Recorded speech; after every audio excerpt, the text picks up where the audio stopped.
The Volkswagen ID.7 GTX Tour is maybe my favorite electric car of the year. I really love it and it is awesome. But like with every electric car, it's not perfect. So in this video, I'm going to talk about the six things I hate about the Volkswagen ID.7 GTX Tour. I want to ask you guys a small favor that is completely free for you, and that is subscribing to the channel. You may not care about subscribers, and I really don't care about subscribers, but the manufacturers and the brands do. So when I try to get early access to a car, they look at my subscriber count, they look at my view count. View count is very good, but subscribers is a little bit lacking for where I want to be to, be invited to more events. So I want to ask you guys to subscribe to the channel, and if we could get to 50,000 subscribers before the end of October, I want to plan a big trip somewhere in Europe, somewhere around the world with an awesome electric car, and I want you guys to choose where. So again, thank you so much for watching, thank you so much for commenting and liking and also subscribing. I've talked about how much I love this interior in several videos. It's a nice interior, high quality, looks nice, big and spacious. But the thing I hate about this interior, there is one thing I hate, it's only available in black. Like, I think there are two seat options. These are the great, the Ergo Active seats, which are just awesome.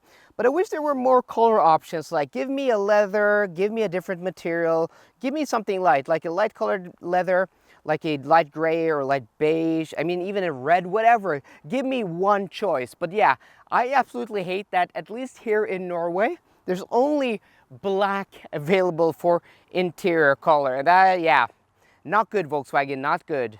I've talked about how much I love this interior when it comes to the quality, when it comes to, just ergonomics, infotainment system, switchgear, stuff like that. But there's one thing lacking to make this interior perfect, and that's down here.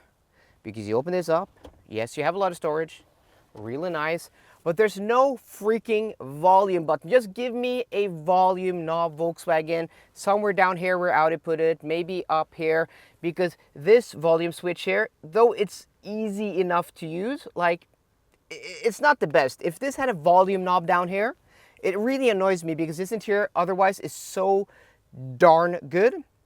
If there was a volume knob, it would be perfect. So just very close to perfection.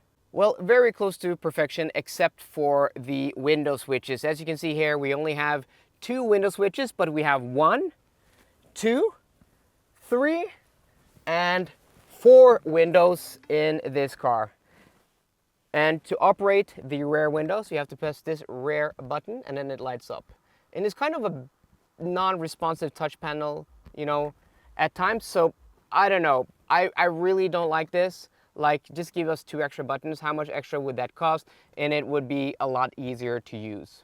This car, the way it sits with all the bells and whistles in Norway, is a little more than 600,000 kroners, which is great value. At that price point, it is awesome.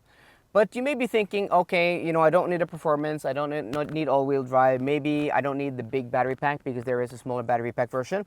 Yeah, it's not going to be a lot less money. Like the entry price point is like 550,000 kroners here in Norway. So even though at this price point it's great value, if you go for a rear-wheel drive version with a small battery pack and no options, it's a very expensive car, which is really weird. So like entry level, really expensive, this price point, it's great value. I've talked about how much I love this infotainment system in several videos because it is absolutely one of the best infotainment systems in the business. And as I said, easily top 3 for me, but it's not perfect. There are a few things that are really annoying, like some of, going into, for example, the vehicle status here. Now it's going to show you like the consumption, but sometimes, most of the times it just goes right into, it's because we're not on. The ignition isn't on. We usually defaults to here. So if you want to just check your vehicle status, you have to go into 1, 2, 3. Not the best, but that's not the end of the world. What is annoying is the navigation system, because it can't find everything. And it's like, it just looks weird. Some of these menus just look really weird. So let's say if I want to go to Ionity in Brokelandsheia, and I've checked this several times, that is called Brokelandsheia. It's not able to find it. Brokelands. Hiya. So I did, my long trip test and I tried to find this charging station. It's been there for a while now, like 3 or 4 months. Yes, it's new, but it should already be in the infotainment system. And yeah, if they can't update, the navigation system, like every month, every other month, every 2 weeks, it's just kind of useless, in my opinion.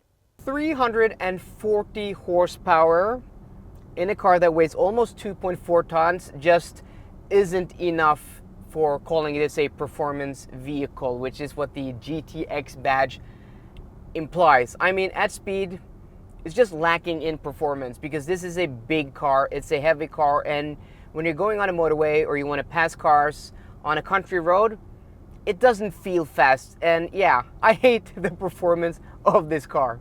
Horde lets you become the boss of your own economy. The app will show you how much debt you have across different creditors, and you can even refinance inside the app so you can collect that debt in one place to get lower interest rates and lower monthly costs. Get a free non-binding quote today through the app and become the boss of your own economy. Use the referral code LRIFA to get 500 points, which you can use in the reward store or towards your debt. A huge thanks to Horde for sponsoring this video. So there we go, guys. Those are the 6 things I hate about this Volkswagen ID.7 GTX Tour. As said at the beginning of the video, I really love this car, and these things I hate, I mean, the word hate is maybe a grave exaggeration because, I love this car so much, but, the reason you are here on the video is because I wrote hate and not dislike slightly. That's the way of YouTube, so don't hate the player, hate the game. So I hope you enjoyed today's video. If you did, please drop me a thumbs up down below, and for more car content, as always, please subscribe. See you guys later, and goodbye.